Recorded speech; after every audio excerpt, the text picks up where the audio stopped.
Greetings and welcome to Unboxed. I'm Dr. Arnold Sagawa. Today we're looking at AI and many questions are being asked about the power of AI. Now, for some of you who wake up every day and use ChatGPT, you might not know that it's called a large language model, and a lot of maths actually goes into the back end of that. To help us unpack these conversations, we're going to have a very insightful conversation on the same. I'm joined by a very able panel to help us dig into that. Without any further ado, let me actually bring them into the conversation. This is Unboxed, and like I said, I'm Dr. Arnold Sagawa today. We're going to be looking at the gender gap when it comes to the AI space, and more so on the African continent, which, as we all know, is going to be the most populous continent in the world as we know it, in just over a decade. Joining me now to delve into this conversation, to my to my left, I do have Luisa Olaya Hernandez, who is with the GIZ. Good to have you here, Luisa. Good, thank you. And to my extreme left, we do have Goodliver Owomugisha, who is a senior lecturer and head of the AI lab at Busitama University, if I'm not mistaken. Good to have you here, Goodliver. Thank you very much. Let me just start at the beginning. Have we ended up in this particular position where there's not enough females in the AI space? Or start with the AI space. Let me start with you, Luisa. Yeah, thank you. So I think it's something that happened after the 80s, where the technology started to take like some more relevance, and it started to be like mostly developed by men after that. Like after the Second World War, they were part, and the first coders were women. Even in fact, like when we talk about computers, that's the name that women had, where they were the computing power and like many technologies in the Second World War. And then after these technology advancements start to take relevance, there is a shift.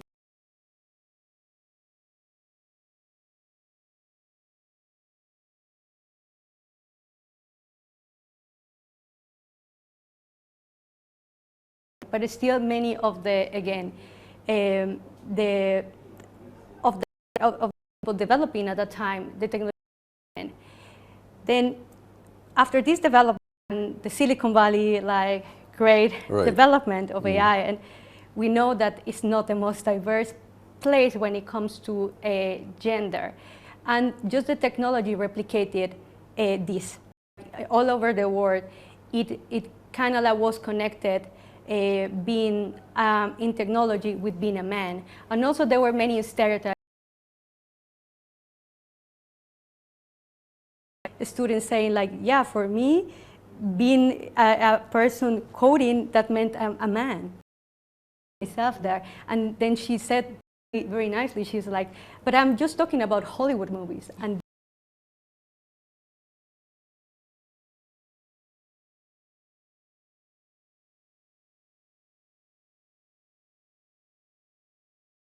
produce itself over time, and it landed us with us having at the moment, like according to the gender gap index in 2000.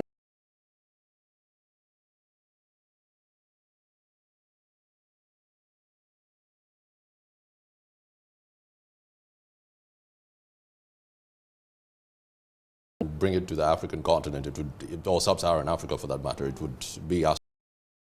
Goodliver, let's bring you in here. She's given us this, I want to say, a bit of a history, like after the Second World War. You know, where do you pick up from where she left off? Yeah, thanks, Arnold. I'll just start from the academic point of view. Where I teach, we train, and we see different genders, of course, female and male field. I'm a computer scientist, pure computer scientist. I teach in a computer engineering department. Already there, you already see there is a gender gap. areas where you need specialization, because maybe by the third year of studying, these students are already specializing. I've been programming, I need to, to do real world, challenges or problems that use AI to solve those, those challenges. So in that class, you find the ratio is very, very low. Out of 10 students, you find 2 are female. I've had scenarios where we have no lady in my class. Although I'm a lady teaching, but you will not find, it takes me a lot of effort, to encourage, to show them this is a space you need to take, and this is how productive it is right now, and the demand. But yes. how do you then encourage them to? I mean, it's one thing to say, yeah, yes. I'm an example. You, yes. You can see me, Madame Curry. Yes. Her soul rest in peace.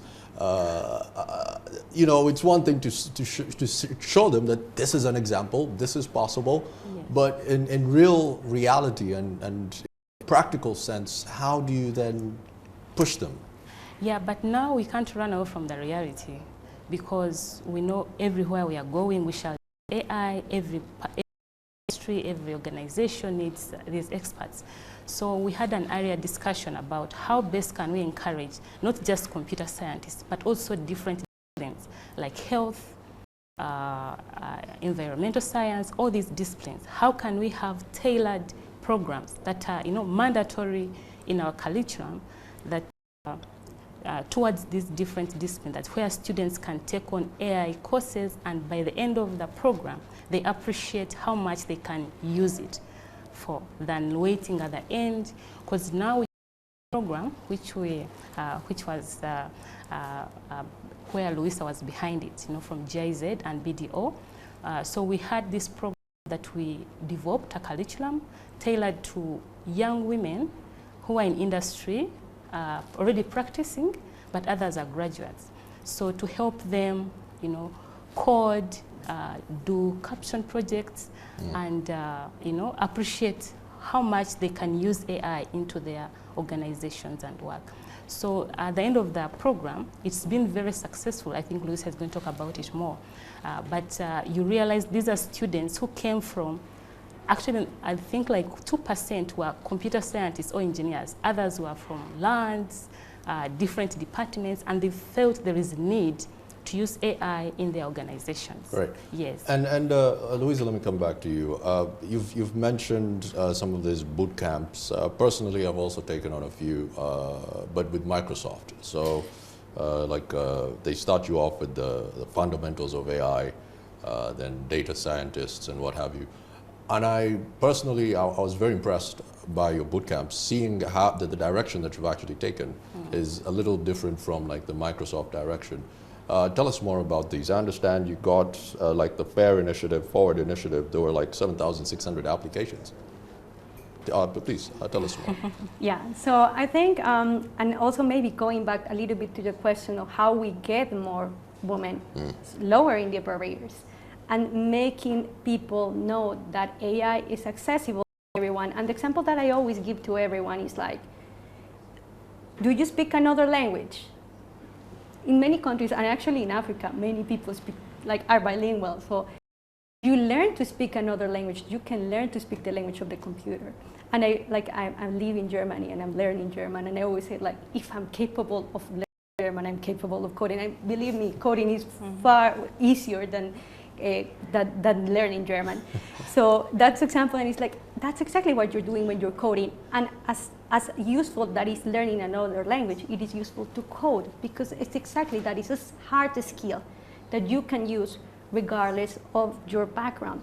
And that was the invitation that we that we did with the bootcamp. We were like lowering the barriers, telling people, first of all, like focusing, because it's a compensatory activity, which means that we are really compensating for this gap, which means that's why we're focusing on women. We're not saying that men don't need to be trained, but we're trying to kind of like catch up, and this is the only way to catch up, to really be intentional, tailor an activity. And then we did that, and that like kind of like, and we say people, regardless of their background, are welcome, and zero coding experience is needed. You're all welcome here. I think that already makes it very inviting. But that's what we did with this bootcamp. We also, compared to, like you were mentioning the Microsoft trainings, but what we were trying to do is also make a training that was easy to access and that could be easily replicated in any country, localized, and all. And why am I saying this? If you look at the curriculum, the language that the coding language that we're teaching is Python, and it's because we don't need to pay for using Python. Right. Everyone can, right? So it's like that's what we wanted. We don't want like languages that are inaccessible. SQL, PHP, C#, what have you, yeah. Exactly. So that's what we wanted.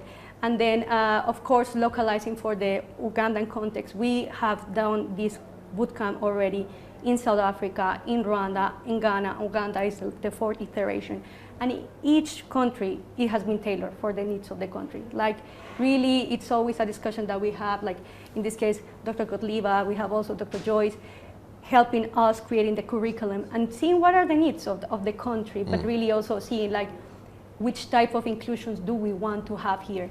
Do we want to train people from all over Uganda, or do we stick to people only in Kampala and then maybe have it fully on site? But that's what we do. And we have still a partner. As you saw, we have still Intel as our main partner. And what Intel is doing is contributing with one piece of this big cake, that is the bootcamp, I always say. And this piece is the AI for current workforce. So basically, all our graduates today, they receive the AI for current workforce certificate of Intel. And on top of that, they will have the certificate for the other pieces of the cake, that is the bootcamp certificate. So that's what we have done. Just to add some figures to that, I understand when it comes to career advancement, the impact reports have showed that 27% reduction in unemployment among the bootcamp graduates. So that's very impressive. I think for me the elephant in the room is when it comes to, yes, this story of decentralizing this big juggernaut that we're now calling AI, but we cannot do that without having chips. That CHIP, not fries, but the chips. And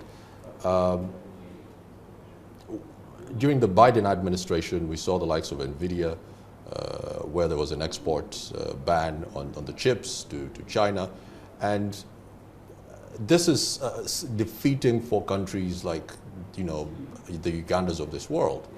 How do you guys speak to this? Because if all the processing power is centralized within, the big powerhouses, that means, the minorities are never going to be developing their large language models, their own thing, like DeepSeek or Gemini or ChatGPT. Please, let me start with you, Good Liver, then you come in, Louisa. Yes, thanks, Arnold. So one of the things I think we had a discussion earlier was to see how we move forward, how we take this, even the work we are doing at the university more forward. One of the constraints we face is the computational resources. You have this whole big problem. I'll take you back to one of the case scenarios we do. So we are doing work in agriculture, for example, where we work with farmers, smallholder farmers. We build tools that they could use, but also as part of the work that we do, for example, would be like translations, because these farmers don't understand, the language that we speak. So you find you need a lot of, these resources, the ones you're talking about. But to build, build on top of a large language model, you need a lot of computational resources. Just to help our viewers out there and listeners, you do not actually use, for large language models like ChatGPT, you do not use CPUs. No. You actually need GPUs. Yes, you need GPUs because you're building, So to use that and also work on a product that will be acceptable and used by such a farmer on their small gadget, you need to reserve some computational resources for your model, or build low-resourced models that will fit into the context. So already resources is already a very big challenge for us, people who are in this field in low resource, countries like Uganda, unlike maybe, I don't know where Louisa is coming from, if it's very easy, but that's why we need such collaborators. We can't handle some of these tasks that we would want to do without such partnerships. For example, the girls who participated in the boot camp, some of them are worried, how are they going to process all those satellite imageries you saw and all these things? What is going to happen next? What plan do we have next for them? So those are big questions we need to be seeing. How can we, take care of our problems locally? Yes. Great. Yeah. Louisa? Yes. So I think this is a definitely very important point. I think it's also like, I don't know if you can relate to this, but I also come from Colombia, so I can compare a little bit, or kind of feel connected with this topic, because actually I agree, we come from countries that don't have this capability, and most of our industries won't have the investment of billions going into creating such a thing like ChatGPT. So we have to be realistic, and that's not where we stand. But at the same time, what we have seen is that one thing that countries like ours have is we are people that are very resourceful because we don't have those things, and have seen happening also in AI. And when we're talking about big language models, then we also start enough about language models, because for many of the languages that are not English or Spanish or French, we actually don't maybe need a big language model. We actually need a small language model. And this is something that already communities in Africa are working on developing, models that actually don't require so many computing power. And that's what the amazing work of Masakane is doing here. Also Lelapa AI, they're developing this when it comes to NLP. So I think I fully believe that, of course, we need to work on the computing power. I think there are already, at least on the founders, there are conversations of how together the founders to organization can support creating this computing power. But at the same time, I truly believe that innovation will come not for creating more, but also innovating with less, because I think that's our strength when it comes to developing countries, and I do believe that can happen. Mm-hmm. I see. So as we try to wind up, because there's a lot that we can actually delve into, two things. Why target women? Yes, we've already touched on the stats. 30% of AI professionals are women. But why target women this time around? And maybe as the other part of the question would be the boot in South Africa. I read that one of the issues that came up was difficulty finding internships. Is that something that you've patched up this time around? Maybe you could answer one bit and she answers the other. Yeah, so why target women? I think maybe I understand that you're trying to ask a question on continuity. What do we do next? Where are we headed? So yes, so one of the things we have to do is continuous mentorship. Also create this platform, or find ways how to stay connected. Us as women in Uganda who already succeeded in this area, asked me, who are your colleagues, to come and support this boot camp? I could only count, a bit of fingers and this and this and this. But they are there, but I think we are working in isolation. That's number one thing. Mentorship is very key. If we had organizations, or if different universities maybe would come together, like Women in AI, and then we have these programs that get sponsors, and they're getting, attracting these young ladies, then we would have continuous, mentorship, and also find where to place areas where to put connect students for internship.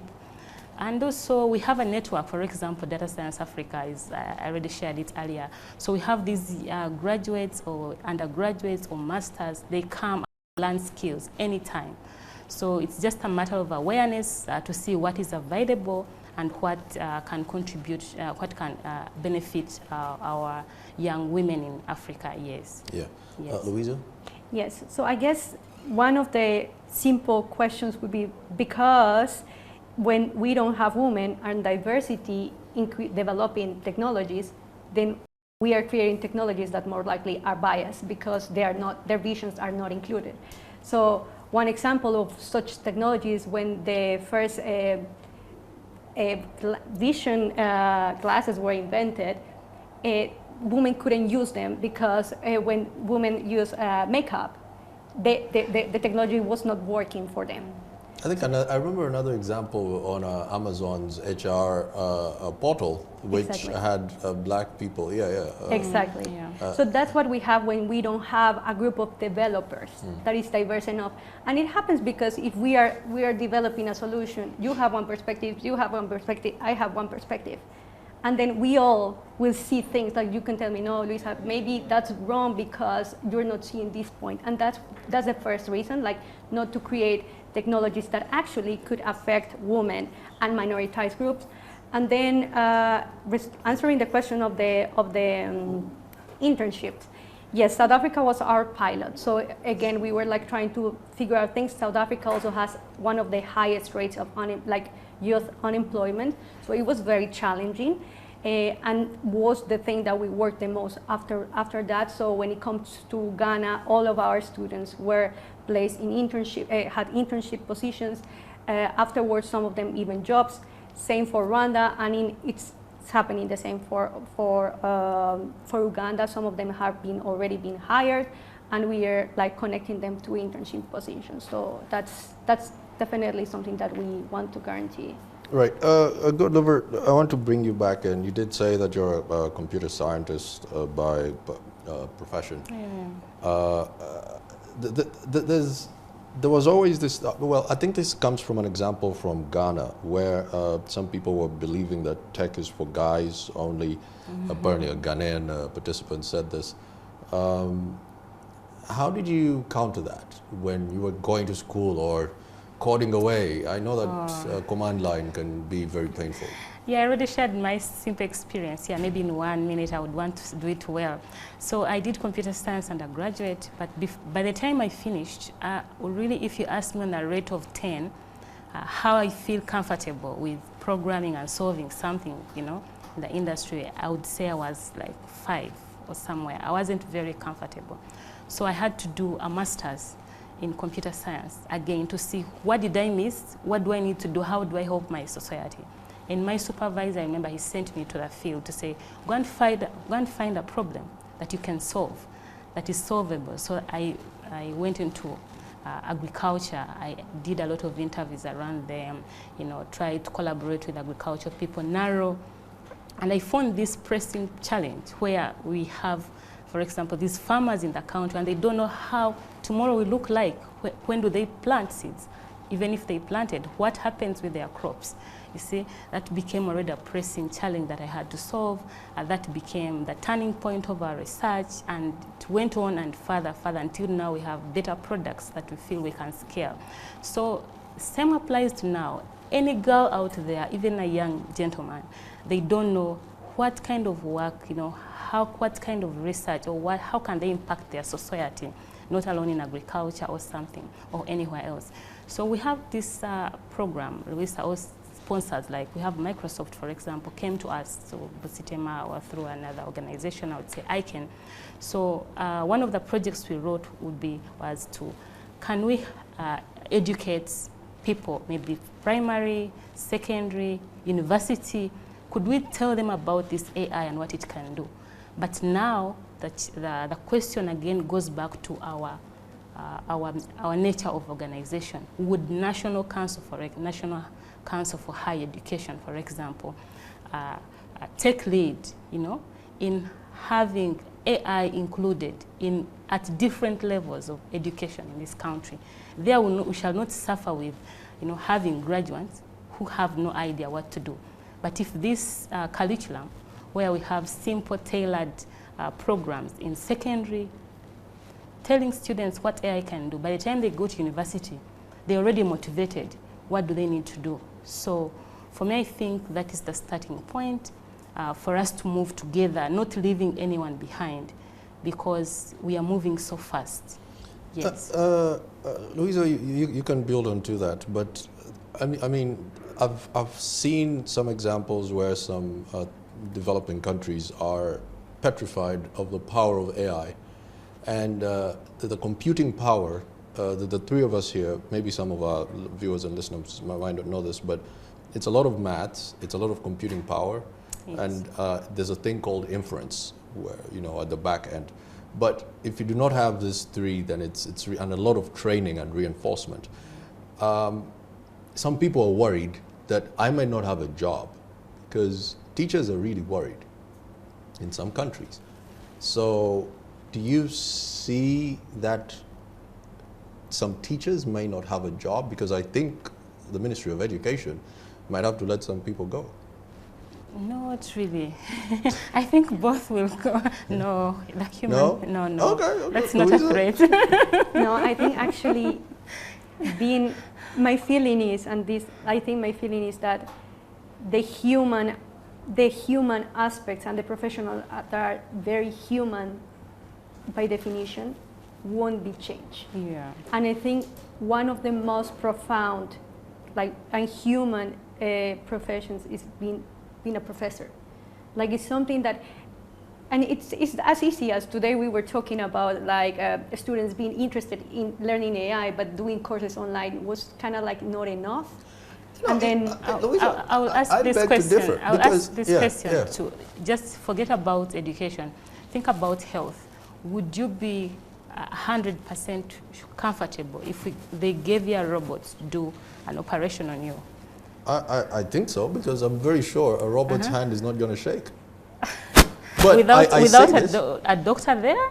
Just a robot? If it has been trained, yes. and the inference has happened and it has had a lot of reinforcement training, then I guess we in 50 years, yes. But okay. We are saying this because it's going to be better, of course. That's why I'm giving it time. Yes, better computing power. Already yes. Operations. There was an operation that happened where someone was in India, and the person who was conducting it, the surgeon, was in the States, and they were doing it virtually. But I say this because there's a series of papers, I told you about this, that I'm working on the labor market, and some of the jobs that are, listen to this, it's augmentation. So AI is also very good at augmenting. And I don't know if you read this, but Facebook confessed the other day that close to 30% of their code is now being written by AI. So 30% of the Facebook coders at Meta probably are sitting in their grandmother's basement. Food for thought? I think, and this is what I'm seeing also, is when you have only AI doing AI, and this is what happened with the ChatGPT and models, which is, I highly recommend the Karen Howe's new book, Empire of AI. It's the quality goes down anyway. You cannot live out of synthetic data. It's not possible. And then anyway, Meta is still using and feeding from the info that people are giving, and to grow the models, they still need for more input. So it's still you still need the human touch. And I do feel even if you improve the technology, and this comes from the very unethical perspective of AI, there has to be, the last call has to be human call. Yeah. Because, and this is really, really dangerous if, let's say, and there are court cases that people are asking. My mom works in the law area, and then she told me that sometimes people are using ChatGPT to kind of argument things. Then also even people using these to kind of send someone to jail. And then at the end, this is this cannot happen. There should be a person behind always. It could be that, artificial intelligence could help us speed up processes, but at the same time, we have to understand that artificial intelligence also has biases. And this is why it's important to be careful and not to forget that the training is, and the training data is biased. If there's no human expertise behind, no one will be able to correct that.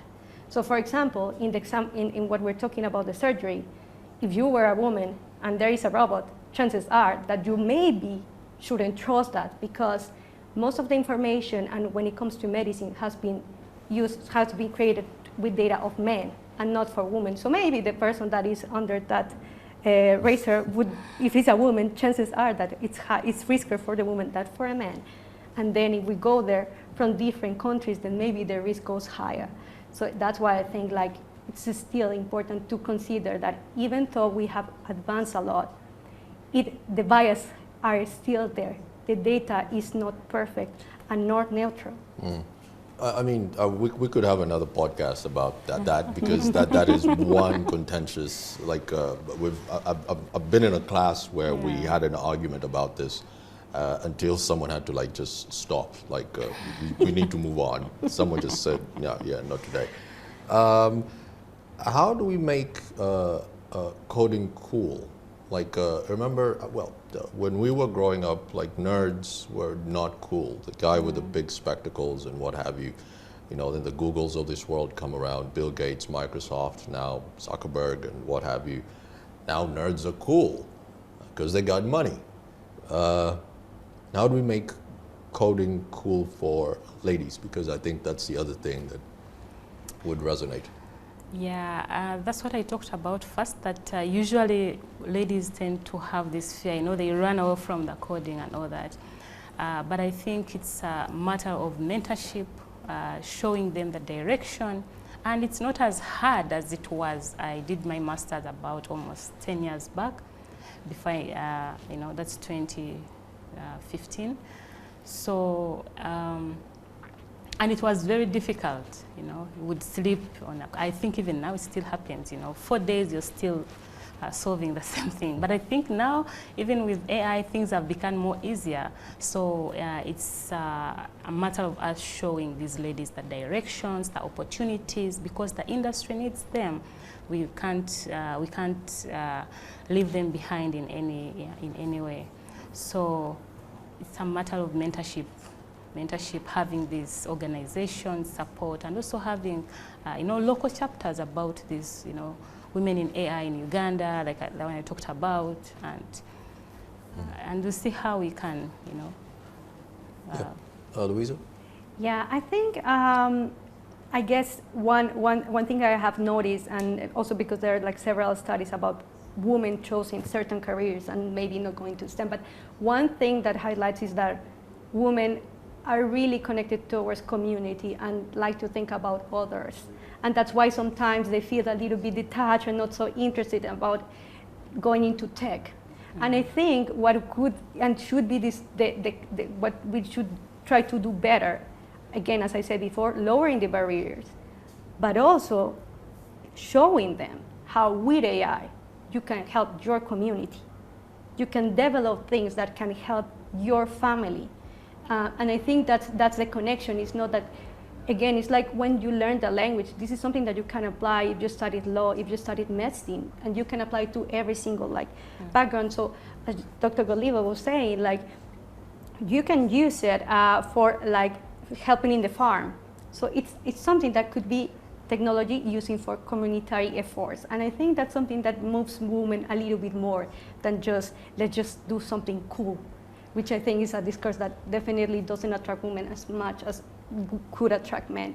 But definitely just it's a tool that they can use in other aspects for humanitarian, like doing humanitarian work. So there are many fields in which AI can be useful. There is most recently some apps when it comes to gender violence. So there are many applications that you can do using AI, and that really goes to societal problems. So yeah, I think that's could make it more interesting. One thing that I have noticed is the lack of an AI strategy. I was in a class with Ben Buchanan, who was Biden's special advisor on AI, and one of his first jobs, he walks into the White House, was you have until, I think they gave until September, which was just a few months, to develop an AI strategy. Am I mistaken in saying no African country has one? Oh, has that changed? Yes. Oh, it has. Oh dear. I I'm remember not- Japan was one of the first ones, then obviously the US, I think China, kind of. Then, please correct me if I'm wrong. No, I think you're right. Maybe Kenya has already draft or something strategy. The facts, I don't know if I'm very correct, but Uganda as well. Because last week I was in a conference and I happened to meet the permanent secretary, Dr. Amina Zawedi, and they say Uganda is also creating this strategy for the nation, you know, about AI, which is a good thing. But also as a university where I come from, we're already doing that.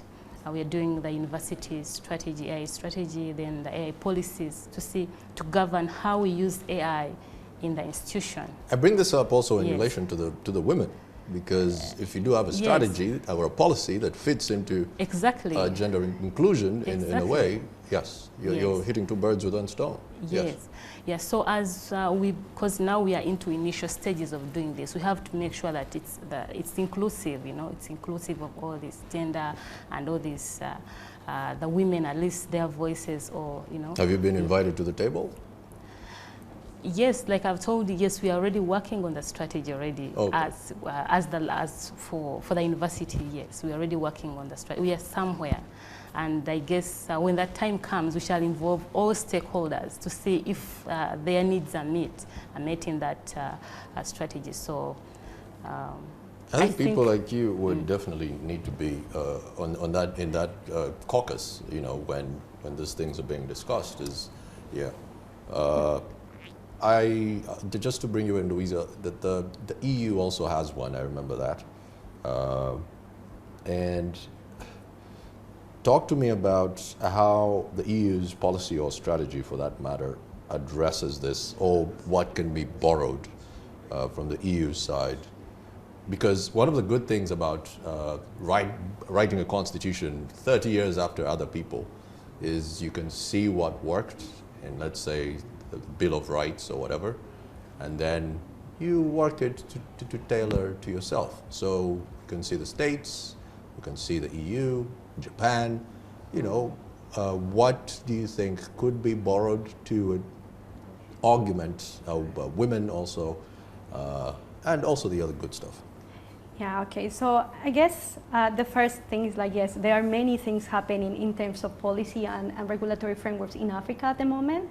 It's a very interesting moment to be like in this field. Yes, as Dr. Godliva mentioned, like just I think a month ago was Kenya AI strategy. Then we have, I think, South Africa coming soon. Egypt already has one. So then Ghana will launch a policy, and then we have to go from strategies to policies. And then that's actually the big step, because sometimes the strategy is one thing, but the policy is the one that gives truth to the action. And I guess what I'm trying to first start in this point is like, sure, the EU has many.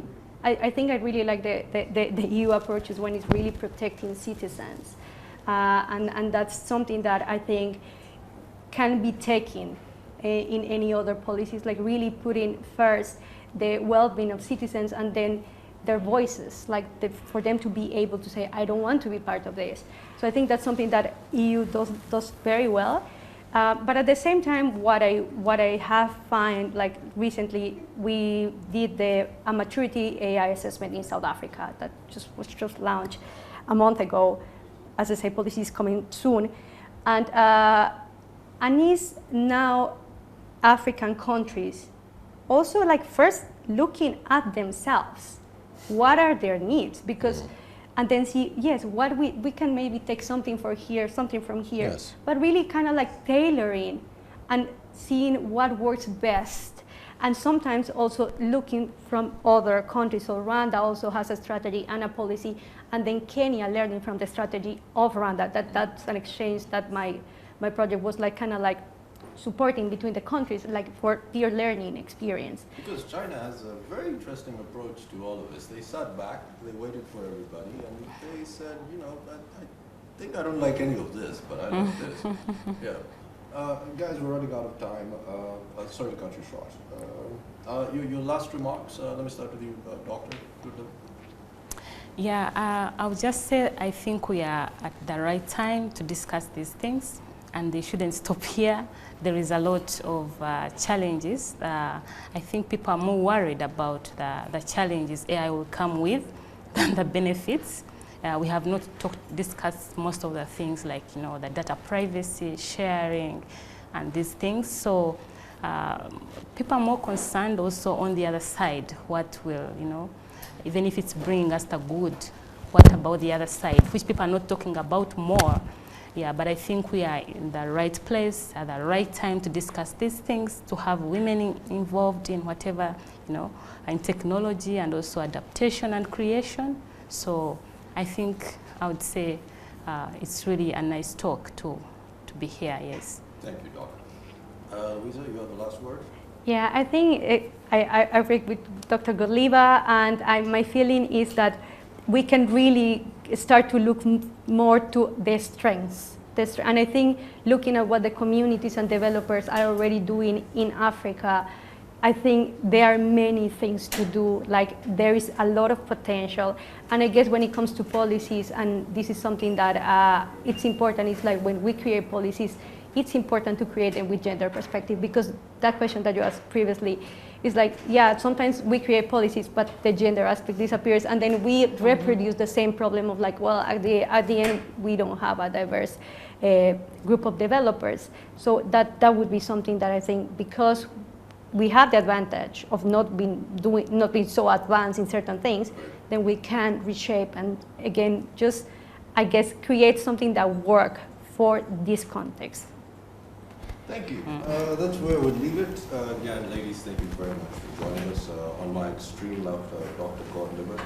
Wamagita was a senior lecturer and head of AI lab at Pacific University. And to my immediate left is Louisa Olaya Hernandez, who is with GIZ. Thank you very much, ladies, and hope to have you back very soon when we have a Ugandan policy on AI. Yeah, Yes, thank you. That's exciting. Thank you. Yes.